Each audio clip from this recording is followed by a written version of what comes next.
Executive Director of the County Water Authority, Jeff Brown, give an update related to the transmission construction project. Jeff's going to give schedule, but we're certainly looking to be on track, and that will give us the ability to lift next week the mandatory conservation order, and he'll fill you in on that. Again, I want to thank the public for working with us related to conservation efforts, and thank the engineering teams who were extremely creative, and thank our partners at the City of Syracuse, the Town of DeWitt, and the City of Oneida.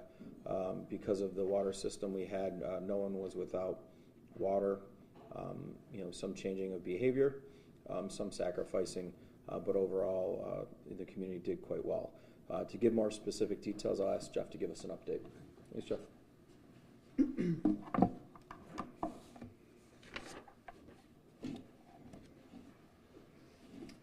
So today we have 6 sections of replacement pipe in place. That leaves us 2.5 remaining. As you can see from the photos to my right, we've made really good progress, essentially 2/3 to 3/4 done with the pipe replacement. You can see on the bottom the new pipe going in. Dewatering has remained steady at 19 feet below the surface. We anticipate the repair being complete late Friday or early Saturday. We need to reload the main gradually and steadily at a pace that's going to take roughly 12 to 24 hours. We need to make sure that we bring that up to full at a gradual pace. We will perform at that point multiple water quality tests, after which, as the county executive said, we plan to lift mandatory conservation. We estimate that to be on Monday. We will begin then refilling the reservoir, and once the reservoir is back to normal levels, we will then lift all conservation. We project that to be the middle of next week. Take any questions at this point. I'm sorry, Monday is what versus the middle of the week conversation? Monday will be the lifting of voluntary conservation. And one of the things that has been the lifting of mandatory, excuse me. Going to, yes. One of the things that has obviously been a focal point for that is car washes. And when we do lift that mandatory conservation, we are intending to go to limited hours for car washes. We really do appreciate the car wash companies working with us. I've talked directly with Delta Sonic and really appreciate them. So we intend to go to a more limited schedule for car washes there right around, we estimate, on Monday. I have a question about, so for the car washes that lost money in this about a month span, will there be any reimbursement? And what about the folks who have memberships to car washes around the area? Have there been talks about whether or not they're going to get reimbursed, or is there any discussion of that yet? No discussion of that. We received an email from someone who works at the Burn Dairy, Ultra Dairy plant, saying that from what he can tell, they have not made any adjustments to their water usage during this time. What contact have you had with Burn Dairy, either earlier on and until now, about conservation with either them or other, I guess, high-use industrial customers? We've had multiple conversations with Burn Dairy, and based on what we discussed with them, our understanding was that they were making water conservation efforts. So I can't really speak to what you have heard, but we've also talked to Lotte, we've talked to other large users, Ameripride, former Ameripride. So we have talked to them. They are doing what they can. We've obviously been talking to car wash companies as well. I think in the beginning of the process, at least for Ultra Dairy, they were literally buying and bringing in water from the city of Syracuse. So, So I know for a fact that happened, and That's another form of conservation, right? Grabbing water from somewhere else and bringing it in. And related to Lotte, the larger user, the city of Syracuse was helping that section push money into the town of DeWitt so that, that company could continue operations. Can you clarify, so Monday you lift mandatory, but you still want car washes to be limited for how long and why?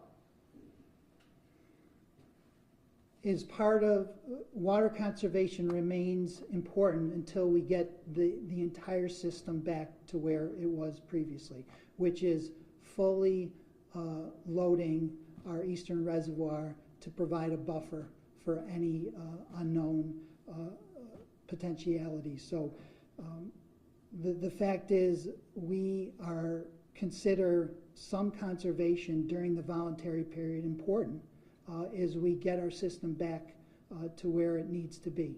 It's just been incredible what our customers have done, and both industrial as well as residential, and we really, really appreciate that.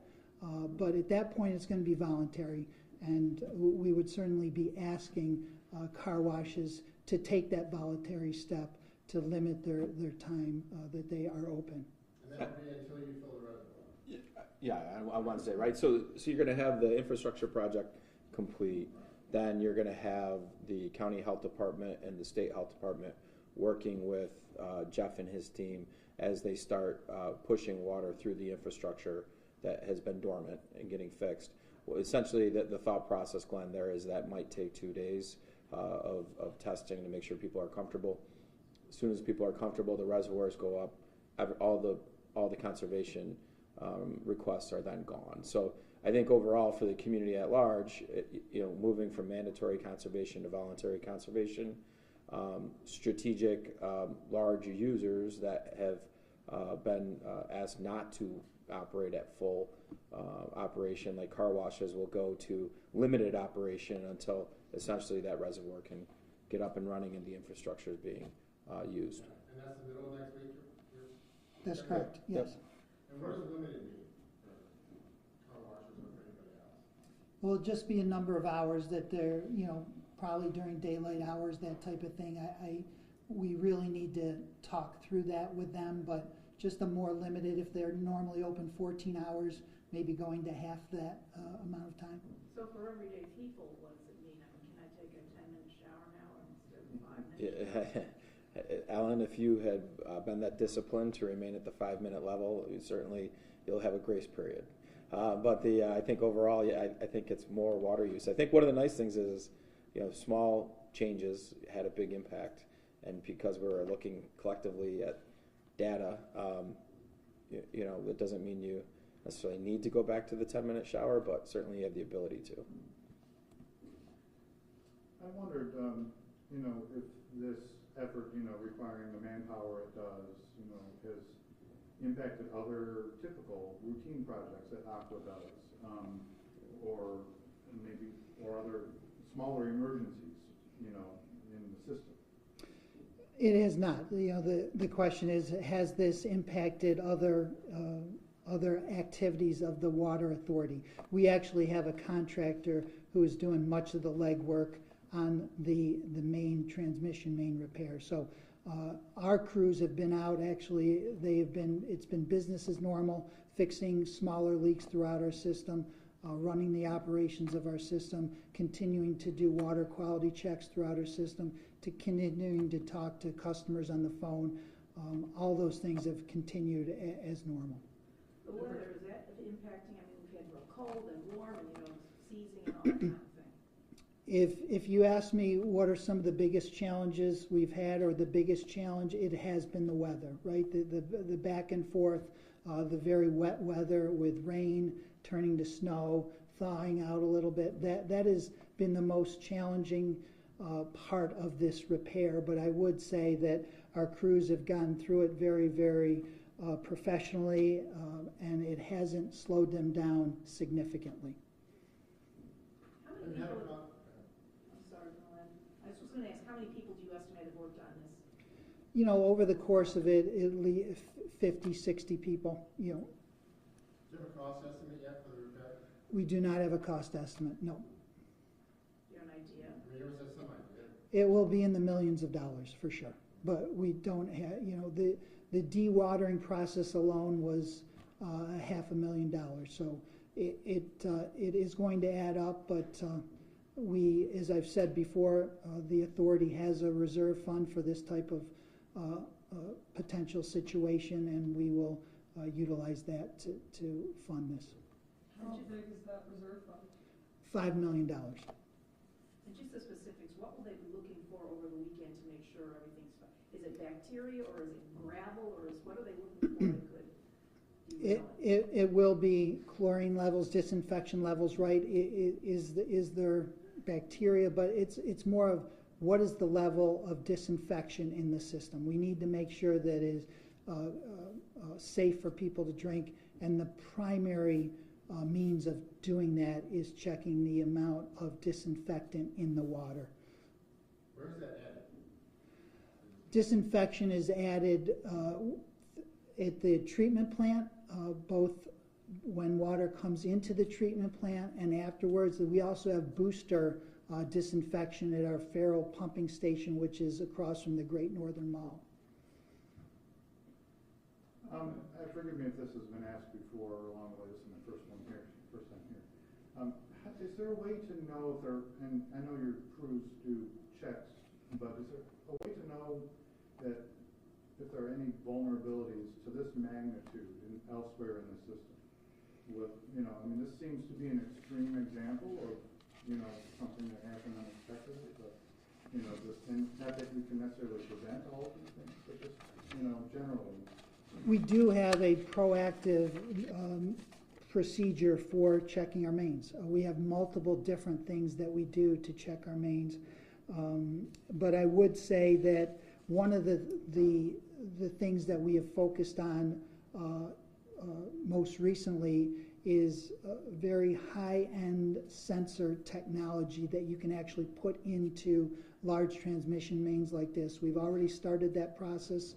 And we are going to continue it throughout our large transmission mains. But we have leak detection systems that are out there, computer systems that monitor the pressures and flows in our system that can identify leaks. We have leak detection crews that go out on a regular basis at night using acoustical equipment to see if they can find leaks. So there's a lot that we do. We also are doing predictive modeling, right? We are looking at using a model provided by our engineering consultants to identify what are the mains that are most likely to be subject to degradation and break like this. Any off topics? Thanks, everybody. Thanks. Download the WSYR Plus app on your TV to stream News Channel 9 for free. Just go to your smart TV, search WSYR Plus in the App Store, and download to start streaming today.